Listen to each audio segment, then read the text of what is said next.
Nisalmilkom u nilqakom għal programm ieħor hemm miktub. Programm fejn fih illum ħaniddiskutu salm interessanti. Salm li norbtuh ma dak li qed jiġri madwarna, salm li qed jistedinna sabiex nagħmlu għażla ta' kif għandna ngħixu f'pajjiż illum fejn waħda mid-diskussjonijiet fil-pajjiż hija jekk għandniex indaħħlu l-abort jew le. Pajjiż li għandu għażla qudiemu. U rridu noqogħdu attenti fl-għażla tagħna u nittamaw li l-għażla li l-pajjiż ser jagħmel tkun dik l-għażla li Alla qed jistenna minna li nagħmlu. Il għaliex nafu issa ormai għaddej minn Marzu qegħdin f'Novembru għaddej minn dina il-pandemija tal-COVID-19 u jiena sinċerament nemmen li hija tbeżbiża mingħand Alla biex il-poplu tiegħu jiġi f'sensieħ. U jekk il-poplu tiegħu verament jiġi f'sensieħ, ma jażilx li f'Malta għandu jidħol l-abort. U dana ħaniddiskutuh illum f'dana is-salm interessanti li għandna għalikom, imma qabel ma nibdew biex niddiskutu is-salm li għandna llum, ejja ħalli naraw skrittura importanti ta' dak illi Jaxwa għalilna biex nagħmlu għaliex aħna nafu li għandna żewġ toroq qudiemna. Fil-ħajja tagħna. Ħajjitna hija kollha għażliet. Hemm żewġ toroq li Jaxwa għalilna rridu nażlu mill-liema waħda ser ngħaddu. U fil-fatt nitlobkom tmorru miegħi fil-ktieb ta' Mattew kapitlu 7 versi 13 u 14 fejn jaqra hekk ara. Dan huwa Jaxwa qed jitkellem id-disċipoli tiegħu u qed jgħidilhom għaddu mill-bieb id-dejjaq. Għax wiesa l-bieb u spazzjuża t-triq li tieħu għat-telfin u ħafna huma li għaddu minnha, imma kemm huwa dejjaq il-bieb u dejqa t-triq li tieħu għall-ħajja u ftit huma li jsibuha. Mela hawnhekk qed naraw il-Jaxwa qed jgħid nisma' għandkom għażla. Hemm triq wiesa u għandha bieb miftuħ wiesa li tistgħu tgħażlu tgħaddu minnu, ma min-naħa l-oħra hemm it-triq id-dejqa bieb dejjaq u li ftit jisibuha din it-triq, ftit jgħaddu minnha u hija din it-triq li rridu nagħżlu. Għalhekk qedtilkom il-pajjiż għandu għażla qudiemu llum. Jekk għandniex indaħħlu l-abort jew le fil-pajjiż, jiena ħanara ċara jiena kontra l-abort, minix favuri, jiena kontra il-qtil ta' innoċenti, imma qed naraw li Malta quddiem għandha żewġ toroq. Diġà kellna okkażjonijiet oħrajn fejn nażlu mill-liema triq ilu ngħaddu u s'issa jiddispjaċini ngħid iktar iva milli le għażilna dejjem it-triq il-ħażina. U wisq nibża li jekk ser naslu biex nażlu triq il-ħażina anke f'din il-kwistjoni tal-abort, taf tkun daqqa spiritwali kbira għal dan il-pajjiż. Qed naraw Jaxwa qed jgħid nisma' għaddu mitri id-dejqa dik tridu tażlu, għalkemm quddiem għajnejna it-triq il-wiesa, it-triq li għandha l-bieb wiesa u miftuħ tidher sabiħa, tidher komda u ħafna jagħżlu li għaddu minnha. U meta qed ngħid ħafna issa mhux qed nitkellem bis-sannis tad-dinja. Imma disgrazzjatament anki bħalma ħanaraw f'dan is-salm ħanistudjaw illum anke il-poplu ta' Alla jagħmel l-iżbal li jażel it-triq il-ħażina biex jgħaddi minnha. Tinsewx il-Bibja hija miktuba għall-poplu ta' Alla u mhix miktuba għal dawk li ma jridux jafu bih, dawk li ma jridux jafu bih, ma jridux jafu bih. Hemm fil-Bibja stejjer ta' xġara, anke f'dan is-salm ħanaraw ta' xġara minn dawk li ma jridux jafu b'Alla. U għalhekk il-kelma tal-Alla dejjem tkellem il-dawk illi għandhom imħabba f'qalbhom għal Alla l-Missier. Il-dawk qed tikellem il-Mulej qed jgħidulhom isma' għażlu it-triq id-dejqa. Hemm żewġ toroq li nistgħu ngħixu fihom. Liema waħda ser nażlu. Mill-liema triq ser ngħaddu. Mill-liema bieb illi hemm qudiemna bieb miftuħ kbir u hemm oħra żgħir, dejjaq. Liema wieħed ħanażlu biex nidħlu minnu. Jexua għamilna ċara, f'dak li qrajna issa stess f'Mattew 7, qed jgħidin nisma' għaddu mit-triq id-dejqa, idħlu mill-bib id-dejja, għax dak wassal għal ħajja ta' dejjem. It-triq il-wiesa sabiħa kemm sabiħa dak il-bib miftuħ li nistgħu ngħaddu minnu mingħajr problemi iwassal għad-destruzzjoni tagħna infusna.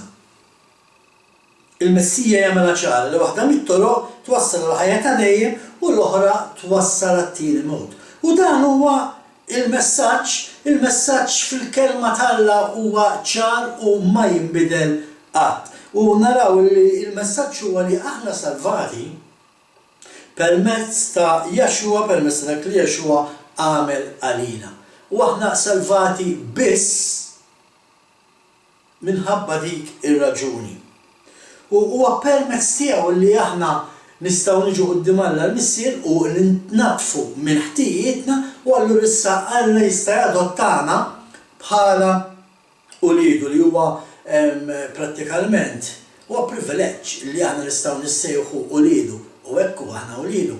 Huwa privileġġ li nistgħu nsejħu lil Alla Abba, Missier. U ekku Alla huwa Missier tagħna. U għax huwa Missier tagħna rridu nobdu dak li qed jgħidilna, rridu nobdu il-messaġġ tiegħu.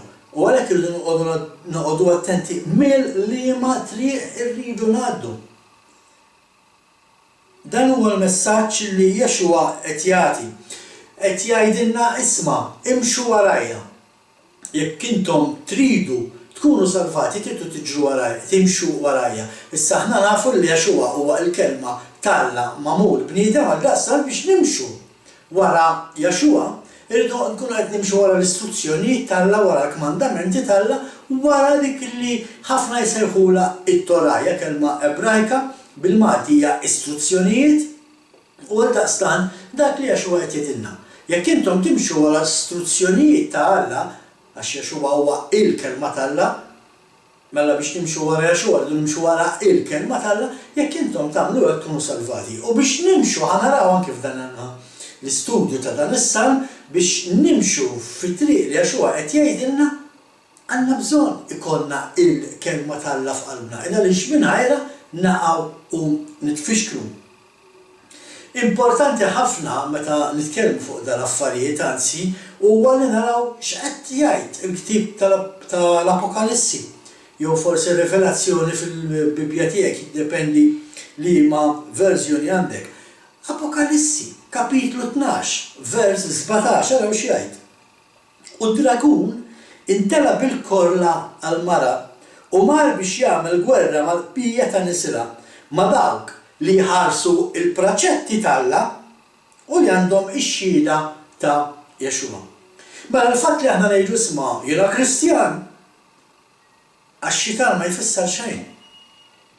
Jekk inti Kristjan li mhux qed timxi mal-istruzzjonijiet talla, jekk inti Kristjan illi tgħid illi llum m'għadekx taħt it-Tora, ix-xitan ħaqqas bis-sandol fejn ħares lejk m'intix tinkwetaħ. Illa għax inti diġà mixi f'dik it-triq il-wiesa li twassal għat-telfin u d-distruzzjoni. Imma ara wara dawk li jżommu il-Jexua bħala xut, bħala s-situ s-salvatur tagħhom. U li jħarsu il-praċetti, li jħarsu l-kmandamenti, li jħarsu l-liġi, li jħarsu l-istruzzjonijiet, li jħarsu it-Torah tal-Missier, wara dawk se jmur ix-xitan għax minn dawk qed jibża.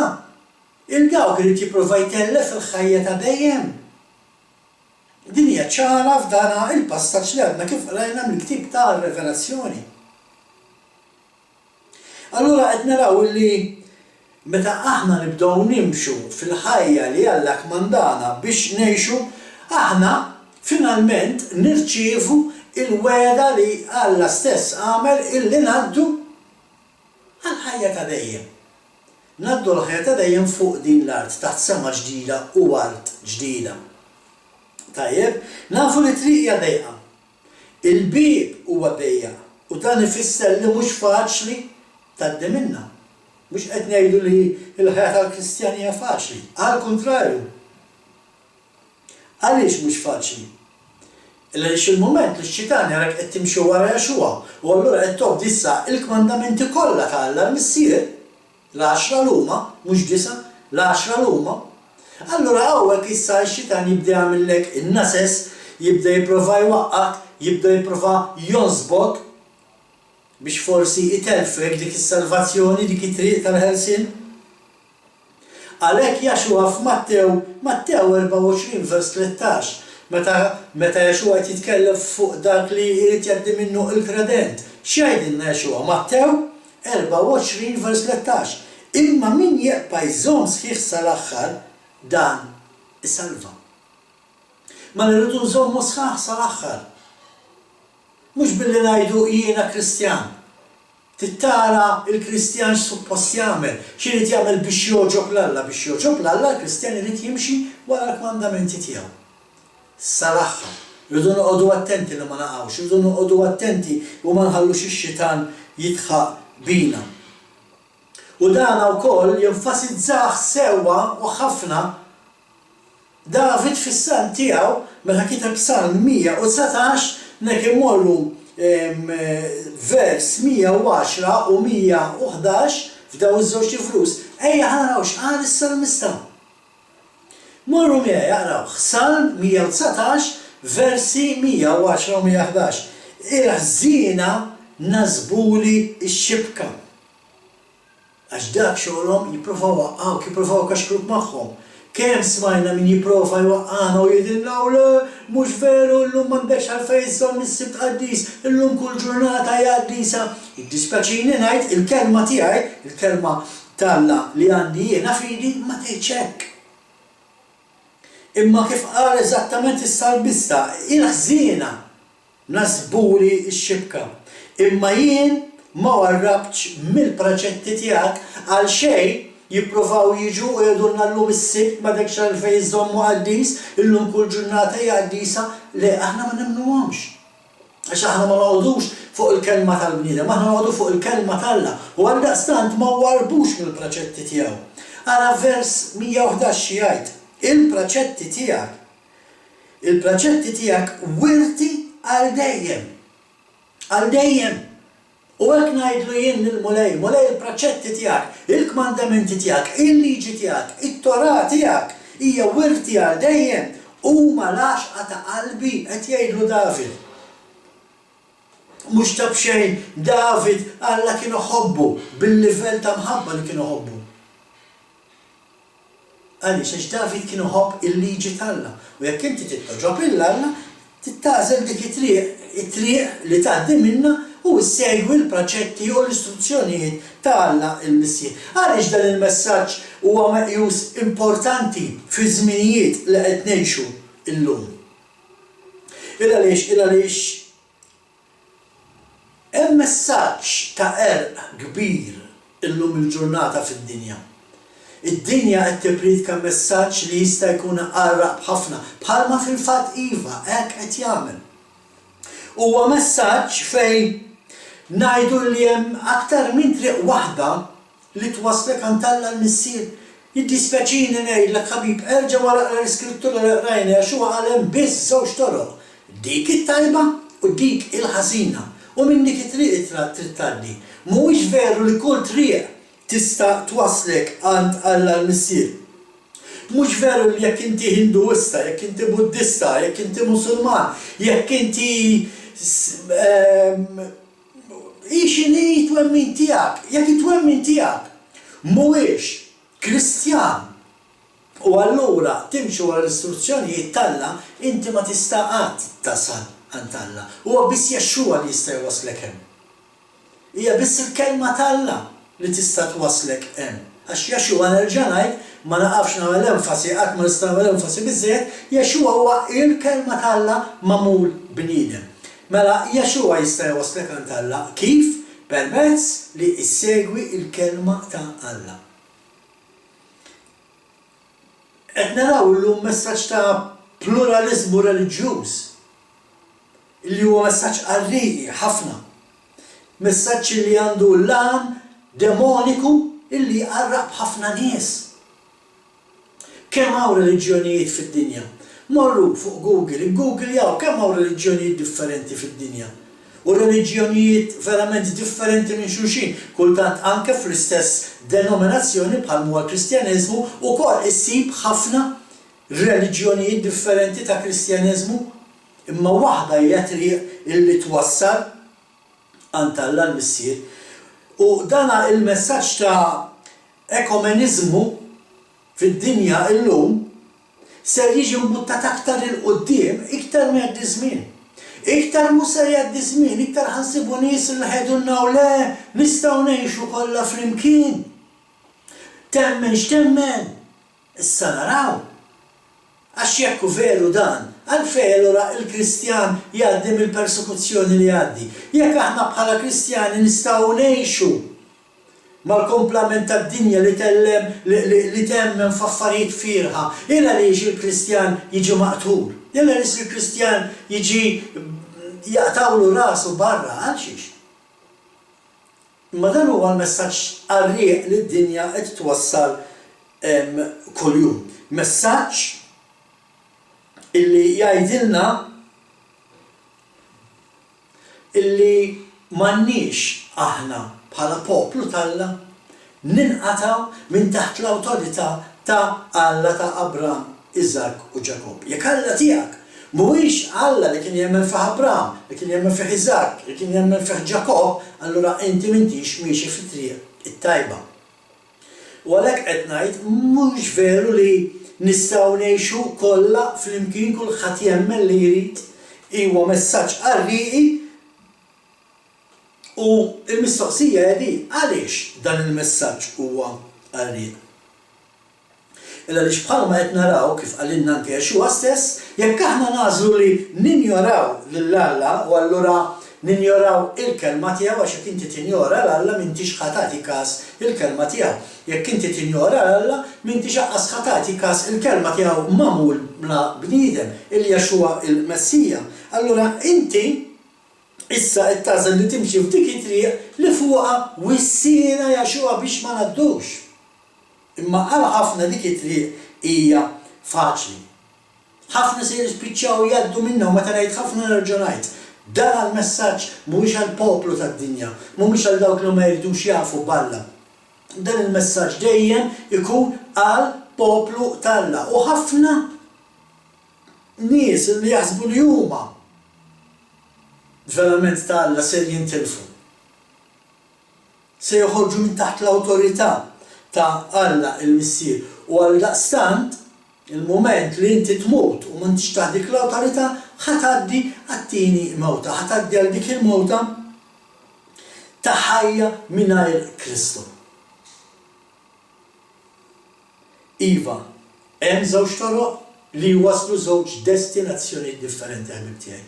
Dan huwa kliem Jexua innifsu, waħda twassal għal ħajja ta' dejjem u l-oħra bħalma Jexua stess qalilna twassal għad-destruzzjoni tiegħek. Għalhekk huwa importanti li tagħżel illum. Illum titgħażel. Illa għax ma tafx inti 5 minuti oħra fejn se tkun, ma tafx għadha jekk tqumx x'inti tidħol torqod u tiġi biex tqum filgħodu. Ma tafx inti meta ħadd jieħu l-aħħar nifs u meta tieħu l-aħħar nifs ser ikun tard wisq biex imbagħad tagħżel it-triq it-tajba.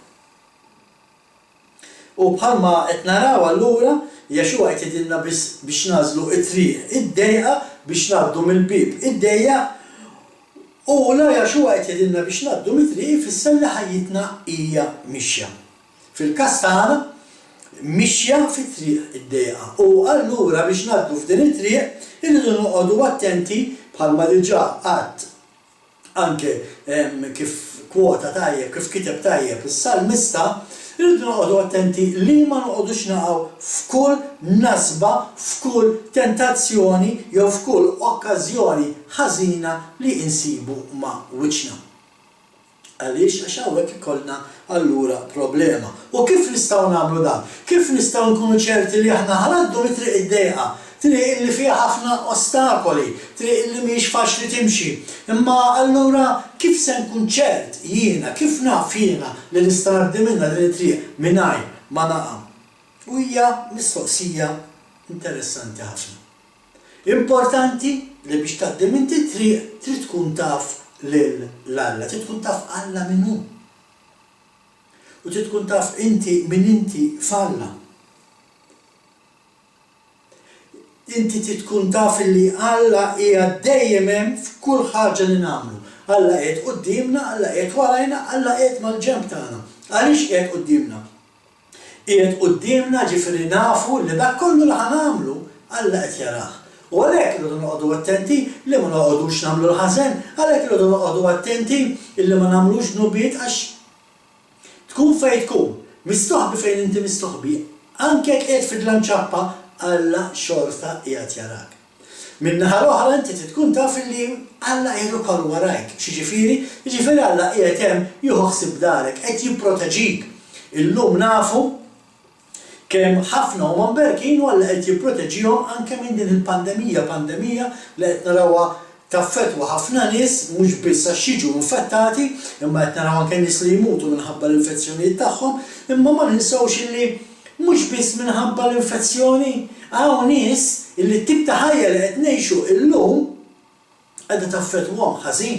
Għandek nies jaqgħu f'depressions, nies bi breakdown, nies illi huma qed jaħsbu biex jagħmlu suwiċidju jew le għaliex ma jistgħux jieħdu aktar, ma jifirħux aktar minn dak li d-dinja qiegħda toffri.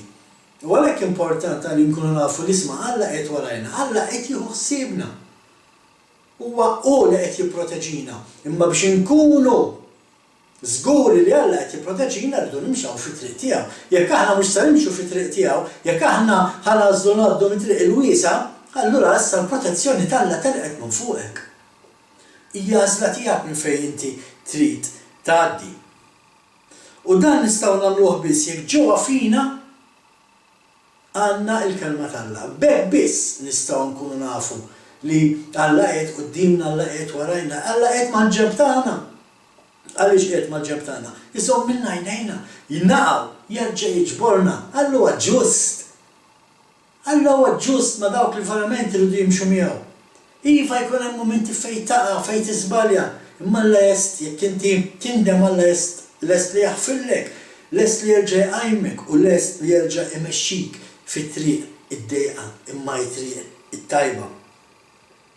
U dan huwa dak li qalilna Jaxwa li il-wiesi hija mudlama u timxi fiha tittoqgħod attent li ma taqax għal kull tentazzjoni. Id-dlam hija it-triq hija mudlama. Allura għandna bżonn id-dawl. Minn fejn ħanġibu id-dawl biex nimxu f'din triq id-dejqa. U l-istess il-risposta anke hawnhekk itiena s-salmista fl-istess Salm 119 inħeġġiġkom tmorru biex biss taqrawh. Imma qraw paragrafu u mmeditaw fuqu, m'għandkomx għalfejn taġlu, paragrafu kuljum, paragrafu fil-ġimgħa kif u l-aħjar għalikom u mmeditaw is-salmista x'qed jgħid. Illa nixaraw x'qed jgħid is-salmista f'Salm 119 vers 105. Fanal għal riġlejja l-kelma tiegħek u dawl fil-modija tiegħi. Mela biex ngħaddu minn din għall-modija biex ngħaddu minn it-triq id-dejqa għandna bżonn id-dawl u d-dawl is-salmista qed jgħidilna li hija l-kelma t'Alla, il-liġi t'Alla hija id-dawl illi turina it-triq. Il-kelma t'Alla hija dik li tgħidilna fejn npoġġu l-pass li jmiss. Għalhekk ħafna qed jgħaddu mit-triq il-wiesa, għalhekk ħafna mhux qed jagħtu każ ta' dak li Alla qiegħed jgħid. Għaliex? Għax ma jistudjawx il-kelma t'Alla u jiddispjaċini ngħid għalhekk qed ngħid dan il-programm huwa għall-Kristjani mhux għan-nies tad-dinja. Għaliex għall-Kristjani? Għax il-Kristjani jaqraw il-Bibja u dak li żball li jagħmlu illi jaqrawha biss ma jistudjawhiex. Tiltaqa' ma' nies jgħidulek iwa jiena bil-mentalità Ebrajka naqra l-Bibja mbagħad tibda titkellem magħhom u l-injoranza tal-kelma t'Alla tibda ħirġa minn ġew idnejhom. Morru studjaw. Araw x'qed jgħid is-salmista. Qed jgħidilna triq waħda minna rridu ngħaddu biex ngħaddu minnha rridu l-kelma t'Alla tkun id-dawl għal riġlejna, l-istruzzjonijiet tal-Alla, il-liġi tal-Alla, it-Torah ta' Alla trid tkun biex aħna nimxu f'dak it-triq. Minu it-Torah ta' Alla? It-Torah ħajja huwa Jaxua. Jaxua huwa it-Torah ħajja. Bħalma diġà semmejt, waħda mill-gidbiet fid-dinja llum hija li nistgħu ngħixu kollha flimkien u kulħadd jagħmel li jridu. Temmen x'temmen ma jimpurtax, inti se tmur għand Alla. Bħalli kieku allura d-dinja qegħdin nisma' mhux veru hemm differenza fit-triq li trid tgħaddi minnha, issa iddeċidu intom ħudi. Il-min ħatemnu? Ħatemnu li d-dinja li qed tgħid tista' tgħaddi minn fejn tgħaddi għax ħatasalan tal-Alla, jew kellha nemmen li l-liben tal-Alla. Il-kelma tal-Alla ma' bniedem li qed jgħid nisma' żewġ toroq hemm, waħda tajba, l-oħra ħażina. Għażlu it-tajba.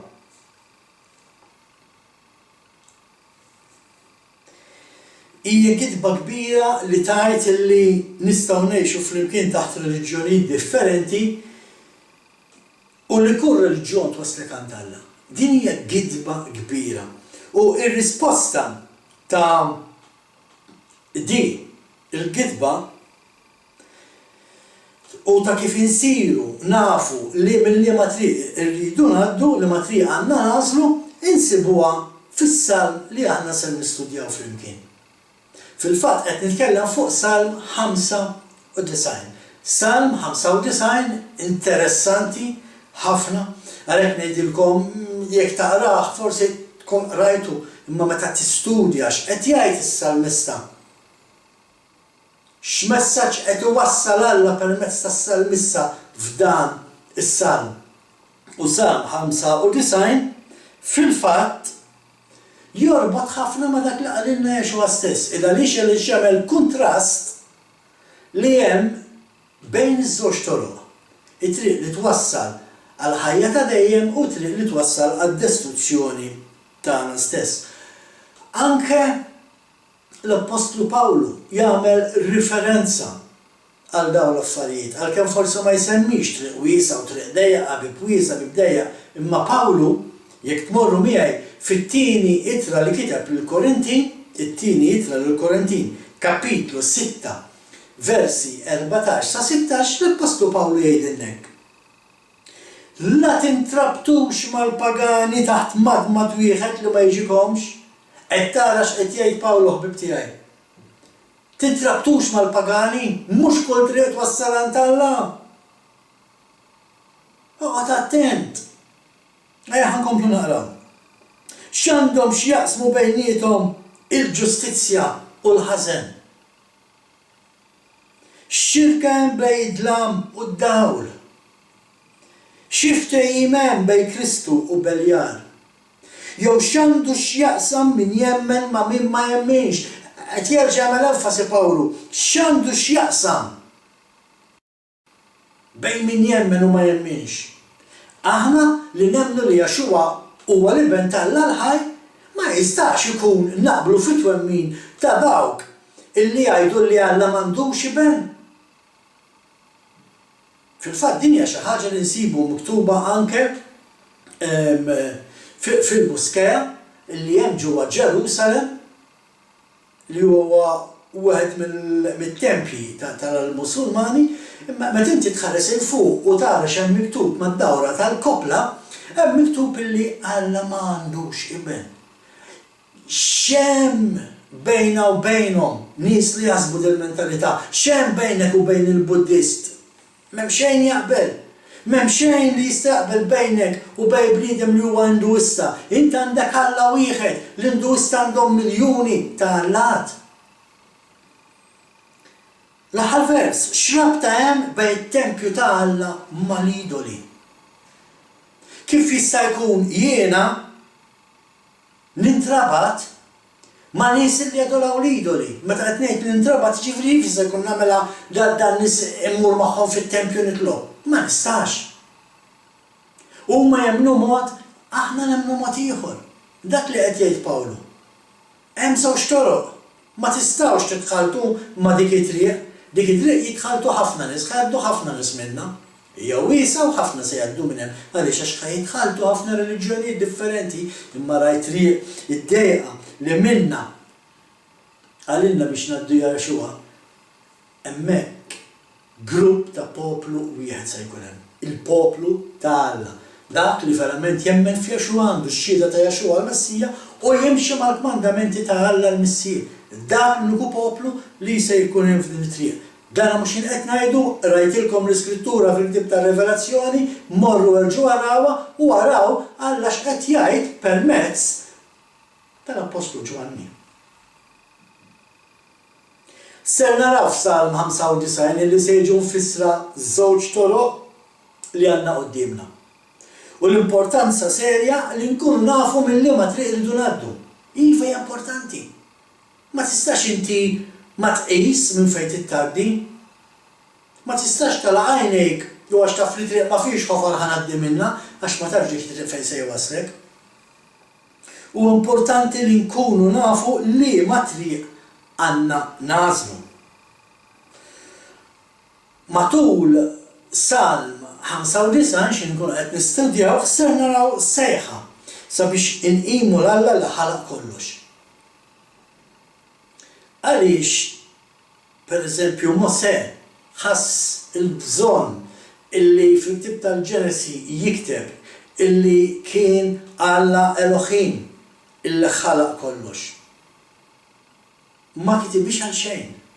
Kitibha għax it-twemmin fi żmien Mosè kien illi Alla partikolari ħalaq l-art, li uħar ħalaq is-sema, wieħed ħalaq il-baħar, li uħar ħalaq is-siġan. Daw huma affarijiet li ssibuhom meta tistudjaw fuq ir-reliġjonijiet antiki. Imma Mosè sammar il-musmar meta qal illi d-dinja ġiet maħluqa f'7 ijiem minn Alla il-Missier, minn Alla wieħed. F'dak il-każ Elohim fil-plural. Ser naraw Salm 95 ser jgħidilna wkoll biex isma' nifqu nirrebellaw kontra Alla. Kemm ħandumu nsabtu saqajna, kemm ħandumu nsabtu saqajna u nwebsu qalbna kontra Alla. Ma nistgħux nidħlu fil-preżenza tiegħu jekk aħna neqpaw insabtu saqajna. Ser naraw illi s-salmista ħedilna araw li jkollkom qalb mimlija ferħ biex tkunu tistgħu tidħlu fil-preżenza ta' Alla. U allura tirċievu ferħ illa ħadd ma jista' joħodulkom. Dan huwa dak li ħanistudjaw f'dan il-programm.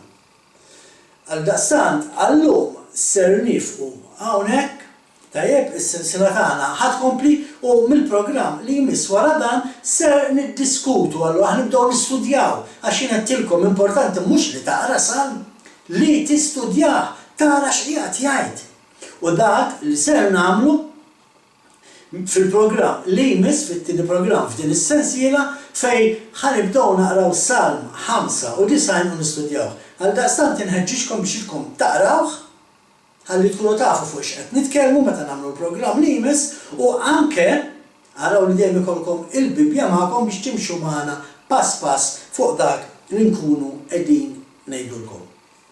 Allum ħanifqu ħbib tiegħi nispera li dinha s-sensiela ħadd toġobkom bħal moġbukom ħafna mis-sensieli anke ta' qabel din sakemm nerġgħu niltaqgħu magħkom fi programm ieħor f'isem sħabi ta' Malta Messjenika insellmilkom.